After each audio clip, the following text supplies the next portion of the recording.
up something I noticed, and this is crazy to me. This tells you, or tells me at least, how good Oklahoma City is defensively, offensively, just overall, right?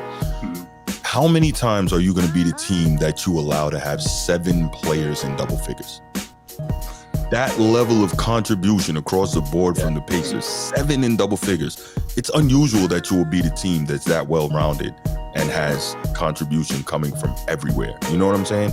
Right. And so that says to me, clearly, Oklahoma City is the superior team. And it's funny because I think the way they play, I think they were built, to beat the Celtics, right? I think they expected to play the Celtics in the finals, and that would have been the matchup. The last time they played was late in the season. They played in Boston on a Saturday night, and Oklahoma City beat them. And I think that team has been kind of constructed for that particular matchup. But Oklahoma City, man, they are really, really good. But my biggest thing is with Indiana, it's not even the players. I just have so much respect for Rick Carlisle and the outstanding coach he is. And we can't forget the guy's a champion. We can't forget that with Dallas, the guy beat the Heatles. He's always going to get credit from me for that. But, he beat them. He's a champion as a player with the Boston Celtics. So he knows what it takes to win. He's been around greatness. He understands this thing.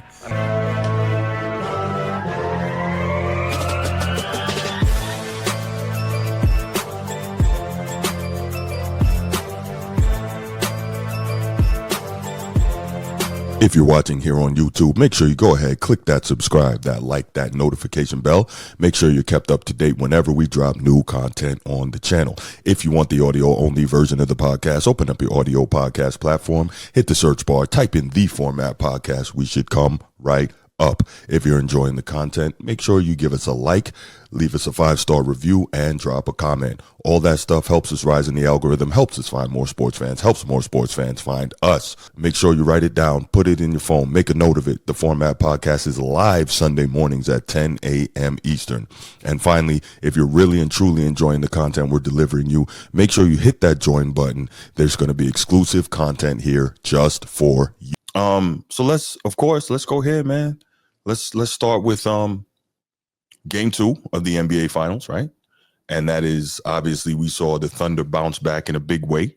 And after, the stunning loss in game 1, the upset loss in game 1, we saw them get back to their ways and be what they were, right? So I don't know if you saw the last episode where Transformer and I talked about what the Thunder needed to do to be successful in game 2. So I'll give a very brief synopsis and then I'll get your thoughts on it.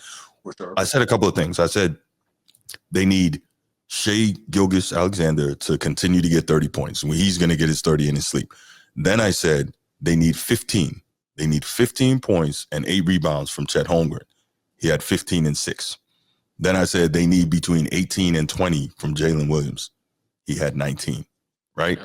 I said if they get that, they'll win going away. Lo and behold, they get that, and they won going away. And I will tell you the surprise I didn't expect. They got 20 off the bench from Caruso.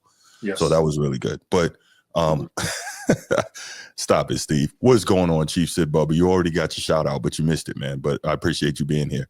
But yeah, so with that said, they kind of got a little more help from the supporting cast, the auxiliary personnel on that roster. Give me your thoughts on game 2. What do you think was the key to that big bounce back from, obviously the stunning loss in game 1? Yeah, so that's a bit of that's where I'm kind of going to offer like a bit of pushback, right? Like right off the bat. Yeah. Pushback right off the bat. I don't think that the game 1 loss was as stunning. Okay. Because I didn't get a chance to create content for that particular day, but I was, it's customary to what I was doing through the playoffs. I was going to go, make a little content, post a video, and say I expected Indiana to take game 1. Okay. On what they have been doing through the playoffs this season.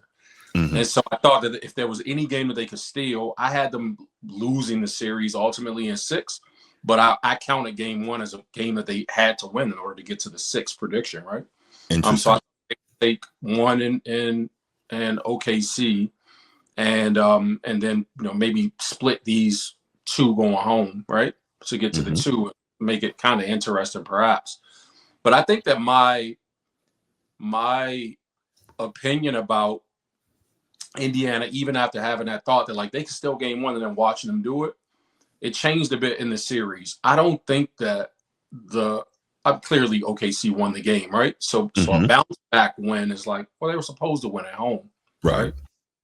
And so I'm not really looking at it like I probably was thinking that I would coming into the playoffs. Like OKC's the runaway favorite to just take the whole thing. Now, do I still think that they are better than Indiana as a team overall, or that they should, based on what they did in the actual regular season this year? Yeah, man, they won 68 games or something ridiculous, right? Right. But what Indiana has shown is a different level of resilience and confidence in their ability and coach, bro, and the system that they run. And so it kind of shifted for me a bit to say, man, you know what? Man, these folks had they knocked off some really, really good opponents to get to the finals. They didn't get lucky because everybody got hurt in their wake. This isn't one of those kinds of situations. You know what I'm saying? So respectfully, I'm like, man, I think Indiana actually might be a little bit better than we've been giving them credit. You know what I mean? For being and are better coached as an organization. You know what I mean? As a squad than they've been getting credit for. You know what I mean? It's no fluke. Yeah, game one. The reality is, because I can hear people saying, like, come on, Q, keep it real, bro. It's a 48-minute game. For 47, 59.7 seconds they trailed in this game, in game one, right? So that's the whole game, except for the 0.3 mark where they took the lead to win the game. You know what I mean? With 0.3 of a second to go. And so was that impressive to me? Like, sure, because they came back and they won the game.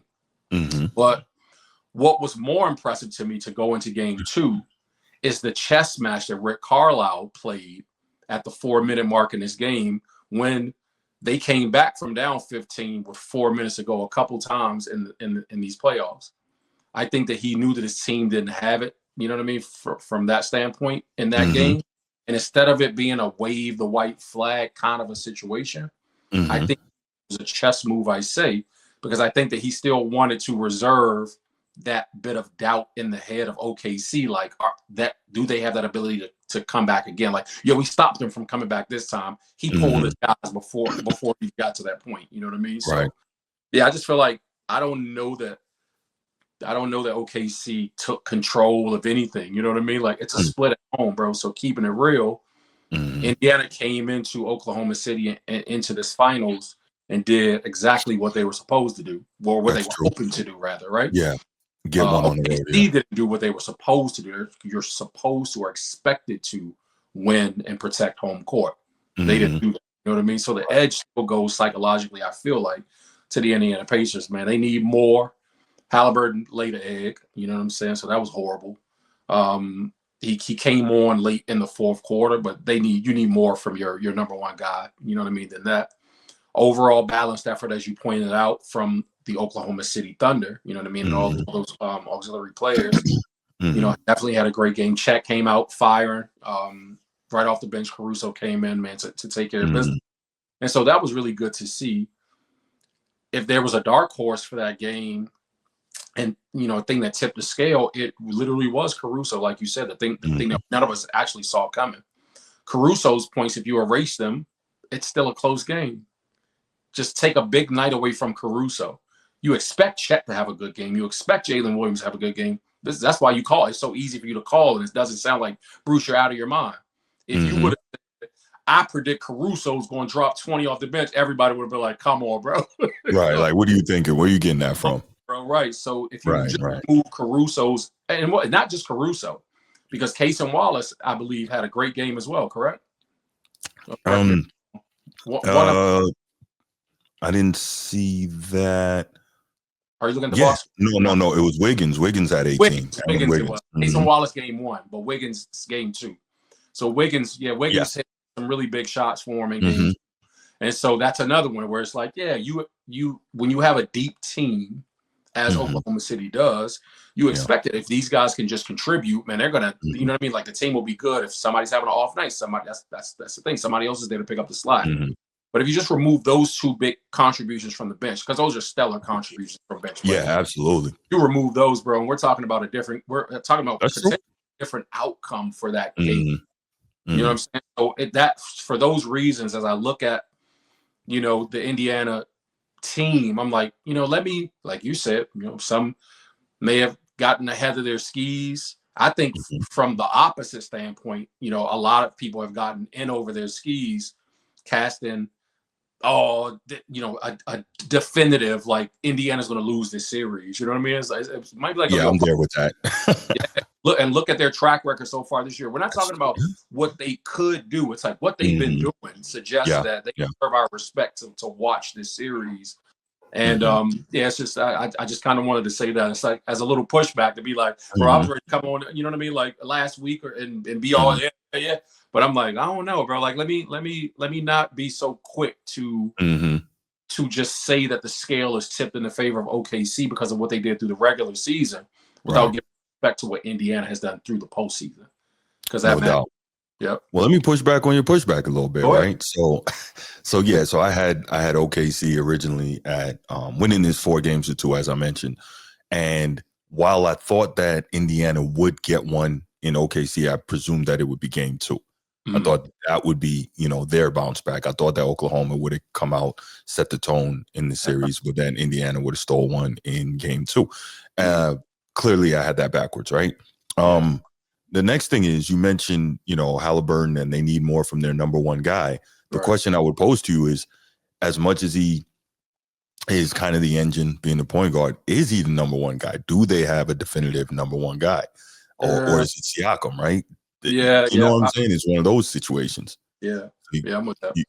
yeah, so you got that. Next up, something I noticed, and this is crazy to me. This tells you, or tells me at least, how good Oklahoma City is defensively, offensively, just overall, right?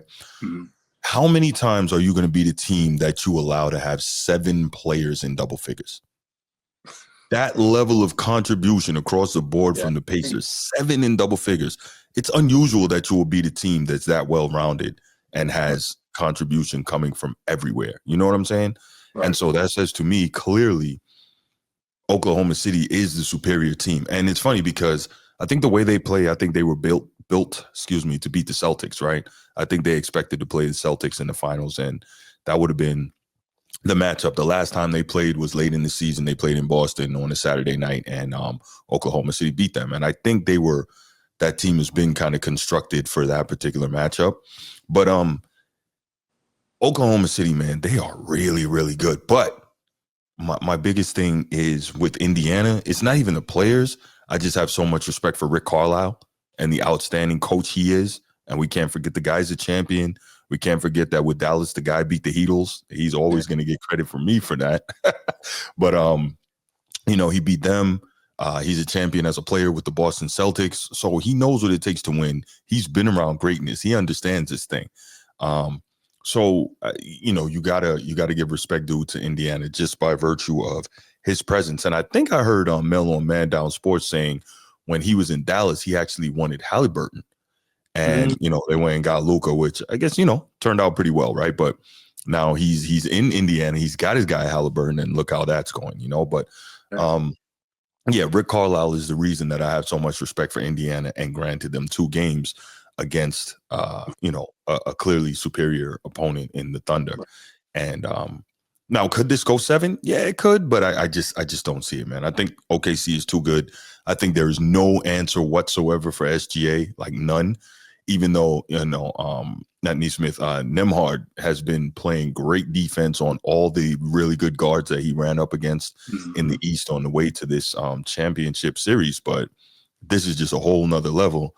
And SGA is cooking, and I don't think there's any way to stop him. And as long as he continues to get a little bit of production from some of these supporting guys, I don't think that OKC can lose this series. That's just my thought. That's just how I feel. And then to watch him come out and this time, get out to these big leads. And I got respect to Indiana is not a team that ever goes away when you have a big lead on them. But this time the Thunder didn't take their foot off the gas. They didn't let them back in the game, despite the fact that Indiana wouldn't go away.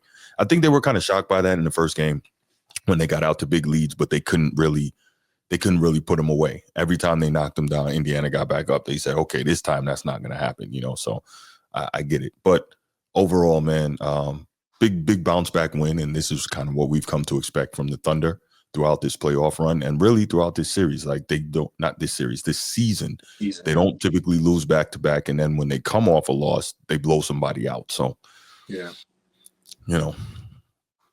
yes, I can agree.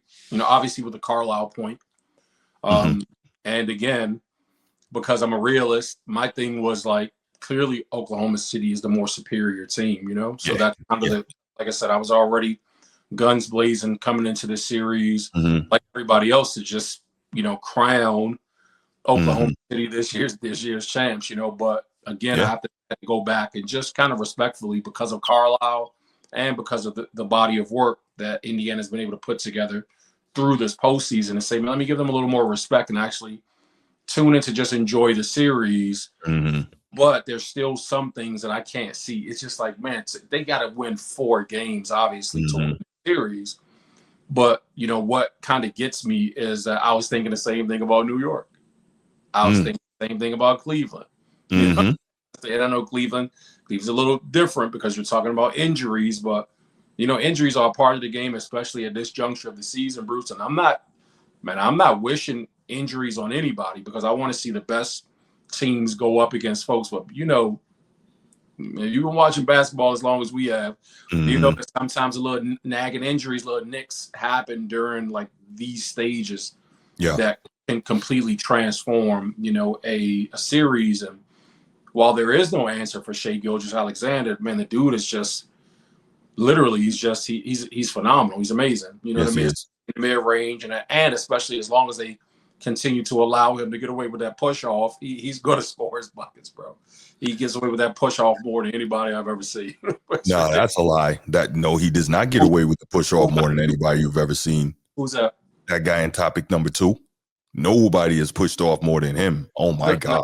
No, Shai's push off is ridiculous, bro. It is. I mean, clearly we've watched LeBron play a little bit longer, so I might have to agree with you. To be just by virtue of how many push offs LeBron throughout his 22, 23 almost. Have occurred, but Shai just every time down. It's almost pissing me off now as I watch it, because he gets away with it so often. I'm like, bro, come on, bro. Like, you're really gonna make me pay attention to that. I can't believe I haven't noticed that. Maybe it's because I like him as a player, so I'm not looking for it. I'm gonna be looking for it, because it's so subtle. As a basketball player, you don't really need much. You know what I mean? Of a push with that extension of that forearm to get an advantage, as you catch a player off balance. It's just like when a player's airborne. Right. If you just touch a player who's airborne, you could send them. You know what I mean? It really doesn't require much. He's so crafty with it, and it's so smooth that's why people don't notice it. And when you see it, you won't be able to unsee it. And Right. Why you point that out? Because he just does it so often, bro. But I love his game to the point that I even brought him up to say is that there is no answer for a guy who is as skilled as he is, as gifted as he is, and who has worked his mid-range skill set. You know what I mean? Like as much, you could tell he's put in so much work. And so there's nothing that you could really do to stop Shai. Shai's not the problem. Going back to my point, Oklahoma City benefited largely from the bench production in this last game. And so when I give respect to that, even though Chet had a great game, Jalen Williams had a great game, even though they went back to their double big lineup in a few instances in this game where they flashed, that double big lineup showing rather, Chet having a good game, J-Dub having a good game, right? Still didn't do enough for me to be like, man, they smoked these. I mean, a blowout to me is anything more than 10 points, but I'm still saying 16 point. The Pacers stayed in it relatively throughout the game, so I'm still saying there was no real show of dominance there. Had they come out like after the Denver loss and won by 34, 40 points, I was like, damn, like they are who we thought they were. You know what I mean? Maybe they'll overwhelm the Pacers, but the Pacers still just look so. They're comfortable at whatever. It's not even even. I don't even think they're an evenly matched team. I just think they match up well against Oklahoma. And for that reason, the same things have to apply for Indiana that apply for Oklahoma City. If you get a great game from Miles Turner, you get a great game from Siakam. You get a great game from Halliburton where he's cranking on all cylinders. TJ McConnell comes off the bench playing like he does. Ben Mathurin comes off the bench playing like he does. These are guys that can score the ball. And so if you get points from point production from those who are expected to score, then and Nimhart and Neesmith as well as starters, right? Contributing offensively. Then they're the same thing, bro. It's like a lot of players who kind of cancel out other players on both sides of the ball. You know what I mean? Like to be like, oh, well, you get 16 from him, just get 16 from him. You know what I mean? Like if Chet got 16, as long as you get 16 from Miles, you good. And it's like, that's true. And, but again, I have a lot of respect for it. And you have to have respect for Rick Carlisle, like you said, because we watched Rick Carlisle not take down the Heatles with lesser. And even as I say lesser, I kind of I feel like I'm disrespecting Jason Kidd. Right. Up a very good point by saying that Carlisle actually wanted Halliburton. And it made me think just in that moment when you said it, bro, I was like, damn, as a model for the kind of player that Jason Kidd actually was, it is Halliburton, bro. Except that's a Halliburton great point. More of an outside shot, as ugly as it is, than Jason Kidd did, bro. So he's actually a Rick Carlisle kind of a player, bro. So it totally makes sense that they could. I think I lost. I would be like, wow, because we have such high expectations, such lofty expectations for Oklahoma City. But it wouldn't surprise me any, bro, based on Rick Carlisle and the way that he's had these boys playing through the postseason. Yeah. They talk about how much of a savant Rick Carlisle is with the X's and O's and drawing up things. And Isaiah Thomas was talking about how he ran a triple stack. Something that we have not seen in I don't know how long. Like, so he's going to do stuff that's going to throw Oklahoma City off of, what they do defensively. So, I mean, shout out to Rick Carlisle, man. I have a lot of respect for him, obviously, like I said, being a Celtic, of course. And then even beyond that, just what he was able to do with Dallas against Miami in a series that he was, the heavy underdog. And so always respect due for that. But yeah, definitely got to give a shout out for that. But just watching what OKC is capable of when they play, how they can play. And guess what's the scary thing? OKC didn't play their best ball the other night either, right? They didn't even do that. So it's like, man, if they play their best ball, they're going to destroy these dudes, man. It's going to be it's going to be ugly. So that's what I feel like is a caveat, though, Bruce, is because I agree with you 100%. Like, we haven't seen their best. Right. But we did see a game in game 2 where their best players actually contributed the way that you expect them to. So it wasn't one of those lockdown defensive games like a game 1 where they forced a bunch of turnovers. Right. But it was still a good, even contribution offensively from everybody in the squad, including the players off the bench. You know what I mean? A couple sprinkle in for good measure, right? Right. And so that to me is the reason that, you have to expect that, like, even for the other side of Indiana, you got to expect that you're going to get a 30-point game out of Halliburton one of these games. Oh, yeah, you will. And he's going to come play out of their mind one of these games. You know what I mean? Or maybe 2 of these games is the hope for them. And so that's going to happen. But in either game 1 or game 2, neither game 1 or game 2, did Indiana play their best basketball either. Like that's true too. Play, right. So again, that's why I said that's like the scale. Even as I've listened to other sports pundits talk about it, it's like all the things that you say about Oklahoma City, you kind of respectfully have to say that the same would apply for Indiana as well, bro. That's fair. Like Indiana, it's like, yeah, bro, but that's a good point. Neither has Indiana, Then you say, well, Oklahoma City's the more superior team, and it's like, yes, that's what we think. You know what I mean? Based on a slew of evidence, but it doesn't negate the fact that what we've seen, again, as we talked about before we even start rolling, take talk a person out of what they've seen, man, and what you've seen if you watch this playoffs is some really good ball from the Indiana Pacers. No doubt. Put you on that. Yeah. My final thing is I think I'll just say that remember that this Oklahoma City team statistically is like one of the best defensive teams in the last 15 years. So they are really, really good on that side of the basketball. So as good as Indiana is, when Oklahoma City is locked in, they can make it hell on you, just, trying to bring the ball up. And we've seen that already in multiple occasions, trying to get into their sets, this so far this season. Like, not this season, this series. It's interesting if you watch how many times that the offense is getting initiated and Halliburton doesn't have the ball. Like, he's your all-star point guard, and they're literally not allowing him to get the ball to start the offense. So I think that says a lot. Yeah, bro, they're being disrupted. They're being disruptors. Like, their entire defensive, you know what I mean, like scheming and like these guys totally understand where to be, how to be, and their recovery is so good. You know what I mean? Their recovery as a team is so good. The way that they help, slide into space. It reminds me of some of the best defensive teams that I've been on, like years past, where it was just fun to press and to trap and to, because everybody, we were just all willing to sell out on the defensive end. It wasn't even really about scoring the ball because we knew we were going to score. Our thing was like, we just going to shut you down. We're going to shut you down. Anybody, we don't care who they are. You will not score. Coming into this gym, you're not going to score. You know what I mean? Like, I don't care what you average, bro. You're not scoring out on us. Right. So how they play, bro, they're handsy. You know what I mean? Like, really active hands, all of them. You know what I mean? They slide their feet. But more than anything else, I love the way they try to fight, over picks or through picks, and then they just slide into space to help. But they definitely, you know what I mean, like, are not relaxing on the defensive end at all. So they're a really, really good defensive team. Yeah. And even in saying that, it's like they haven't smoked Indiana yet. You know what I'm saying? Right. So, and I'll just say, I think a big part of them being so good defensively is the youth. And when you're that young, you have the legs to really consistently lock in on defense and shoot the gaps and try to get in the passing lanes, but still get back to your assignment. And, like a lot of times with the older teams, they're not as good defensively because they just don't have the same level of energy. When you're young like that, you could play D all night. So that's that. Yeah, but right. Damn, can't say nothing.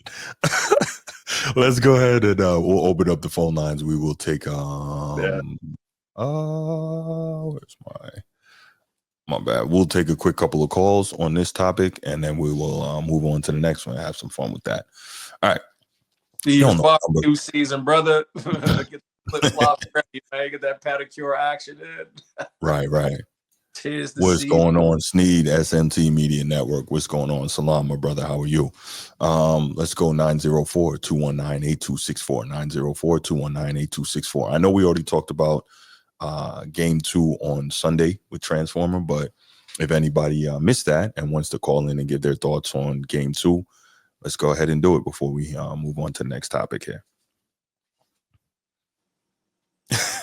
It's not that serious. You're absolutely right, man. That team is kind of frail. Not Lou Dort. Lou Dort looks like a linebacker out there. He's the only one that does not need to build muscle, but it's a different game now. Dudes. Lou needs to share his workout regimen with everybody else, man. I know, right? For real. That's no joke.